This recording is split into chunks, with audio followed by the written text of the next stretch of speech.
Assalamualaikum warahmatullahi wabarakatuh. Alhamdulillahi wahda, wassalatu wassalamu ala rasulillah. Rahimakumullah. Kita akan berbicara tentang tertib dari tanda-tanda kiamat secara ringkas. Pertama, tanda-tanda kiamat dimulai dari munculnya Dajjal. Tidak ada satupun nabi melainkan pasti akan memperingatkan umatnya akan kemunculan Dajjal. Karena fitnah Dajjal ini fitnah yang bukan fitnah biasa, tapi fitnah luar biasa. Memfitnah setiap agama manusia, awalnya mengaku nabi dan akhirnya mengaku Tuhan. Dan sebagian besar manusia menjadi pengikut Dajjal, terutama kaum wanita.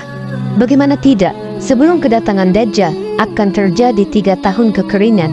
Langit ditahan sepertiganya, bumi pun ditahan sepertiganya, tidak tumbuh. Tahun kedua, langit ditahan 2/3-nya, bumi pun ditahan 2/3-nya, tidak tumbuh, sehingga kering kerontang. Kemudian tahun ketiga, seluruh langit ditahan dan bumi pun ditahan, semuanya tidak tumbuh. Manusia kelaparan. Disitulah Dajjal muncul. Kemudian Dajjal akan datang kepada sebuah perkampungan yang hancur ekonominya. Sudah tidak bisa lagi ditanami kebun dan ladangnya. Tidak ada makanan yang akan dimakannya. Kata Dajjal, kalau kalian beriman kepadaku, kusuburkan tanah kalian, kugemukkan hewan-hewan kalian, kuberikan kalian perbendaharaan yang ada di dalam bumi. Mau apa? Tinggal bilang. Emas, perak, jamrud, dikeluarkan semuanya sama Dajjal. Gimana orang tidak kufur saat seperti itu? Kata Dajjal hujan, ya hujan. Kata Dajjal tumbuh, ya tumbuh. Kata Dajjal keluar emas, ya keluar emas. Ya pasti orang-orang akan menyangka Dajjal itu Tuhan. Dajjal mengatakan, kalian ingin berjumpa dengan bapak dan ibu kalian yang sudah meninggal? Dajjal tinggal mengatakan kepada kuburannya, hiduplah kalian. Hidup itu bapak kita, ibu kita, saudara kita, anak yang kita cintai. Tapi hakikatnya bukan, mereka itu syaitan yang tasyakul menyerupai keluarga kita. Kemudian mengatakan, nak, ikutilah orang ini, dia Tuhan kita. Jadi banyak orang-orang yang ikut Dajjal. Dari sinilah kenapa kita disuruh berlindung dari Dajjal. Jadi Nabi SAW sudah mengatakan fitnah ini besar.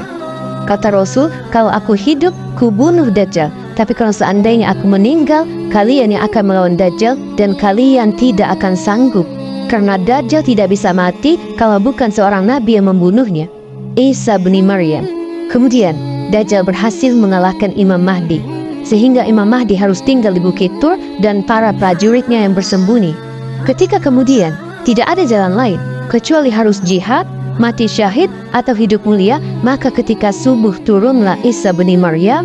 Tugasnya Isa itu yang pertama kali membunuh Dajjal. Selama 40 tahun ia akan tinggal di bumi. Lain dengan Imam Mahdi, 7 tahun saja di bumi. Tugas pertama Nabi Isa membunuh Dajjal. Baru ada tugas yang lainnya, membunuh babi, mematahkan salib, dan akan memimpin kaum muslimin, dan akan memasukkan Islam sebagian ahli kitab. Dan sebagian ahli kitab itu akan beriman kepada Islam sebelum kematian Isa. Dan Isa akan memimpin kaum muslimin setelah meninggalnya Imam Mahdi. Ketika di zaman Isa inilah Allah kemudian hancurkan benteng yang dibangun oleh Zulkarnain. Di balik benteng itu ada 2 kabilah besar. Satu kabilah Ya'juj dan yang kedua kabilah Ma'juj. Jumlah mereka banyak. Satu di antara kita, 999 dari mereka. Banyak.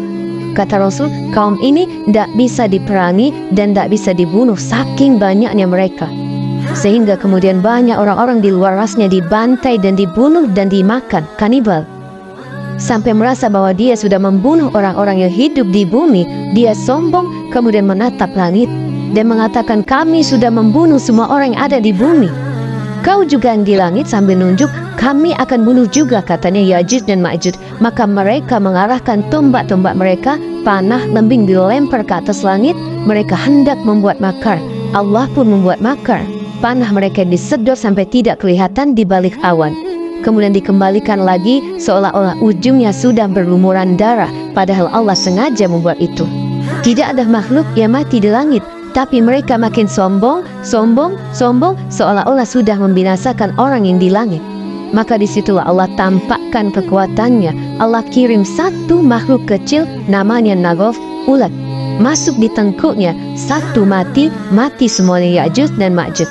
ketika Ya'juj dan Ma'juj habis, semuanya meninggal dunia karena diazab oleh Allah Subhanahu wa Ta'ala dengan ulat, maka kemudian Allah kirim burung-burung besar mengangkat jasadnya, dilempar entah kemana, wallahu alam, entah ke lautan, entah berantah kemana, tapi kemudian Allah turunkan hujan. Allah bersihkan lagi bumi sehingga Isa ibn Maryam dikembalikan lagi dalam kehidupan yang luar biasa. Beruntung orang-orang yang hidup di masa Isa ibn Maryam hidup. Dikembalikan lagi bumi itu sebagaimana aslinya. Berkah di mana-mana sampai Isa ibn Maryam kemudian meninggal dunia.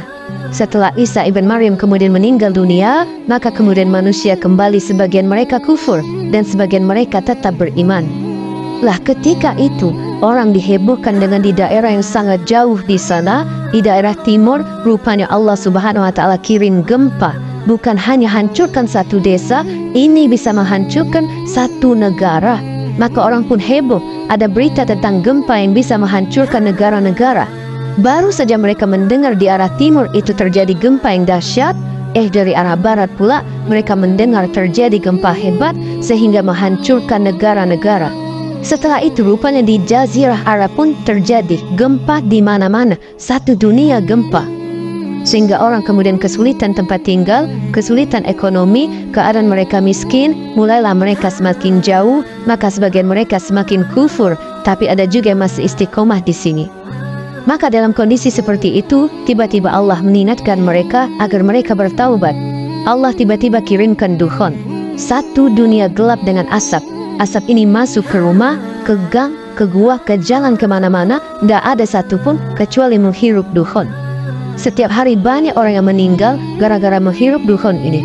Akhirnya mereka pun sudah mulai sadar mereka jauh dari Allah Azza wa Jalla. Mereka berdoa, ini orang-orang yang ahli maksiat, mereka berdoa kepada Allah, angkatlah azab ini, angkatlah asap ini, kami berjanji kami akan beriman.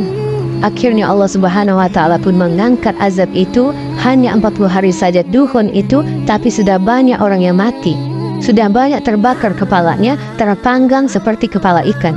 Maka sebenarnya dukhon itu alamat terakhir bagi orang yang ingin bertaubat. Karena setelah ini akan muncul alamat di mana orang sudah tidak diterima lagi taubatnya. Harusnya ketika dukhon itu dihilangkan Allah Subhanahu wa Ta'ala, yang tadinya berzina berhenti berzina, yang tadinya minum khamar berhenti minum khamar, yang tadinya nyembah berhala, berhalanya dibuang, bertaubat kepada Allah Subhanahu wa Ta'ala. Setelah hilang azabnya, kufur lagi sebagian orang itu. Maka ketika di malam hari yang sangat dingin, semua manusia tidur.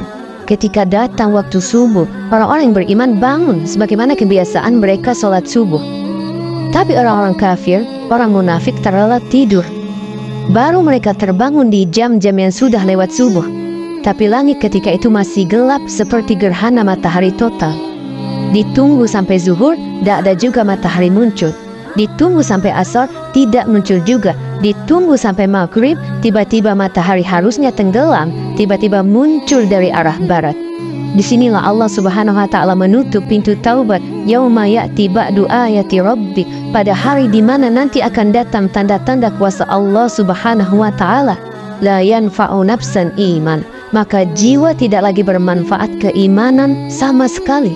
Baik yang sebelumnya tidak beriman atau sudah beriman tapi belum beramal soleh, kata Allah, maka semua manusia menangis. Kenapa menangis? Para da'i berhenti berdakwah, para ustadz berhenti mengajar, orang-orang minum khamar berhenti mabuk, orang-orang berzina berhenti berzina, karena mereka tahu apapun yang mereka, sekalipun mereka taubatan nasuha sesuai dengan syarat-syarat taubat, tidak bermanfaat keimanan mereka di hadapan Allah. Ketika itulah selang 1-2 hari muncul binatang yang disebut dengan dabatul minal ar, binatang besar dalam hadis dhaif, membawa tongkat Nabi Musa dan stempel Nabi Sulaiman alaihissalam. Kalau tongkat Nabi Musa dipukulkan kepada orang kafir di hidungnya, gosong dia. Kalau stempel Sulaiman distempel di dahinya, bercahaya dia. Hadis ini dhaif.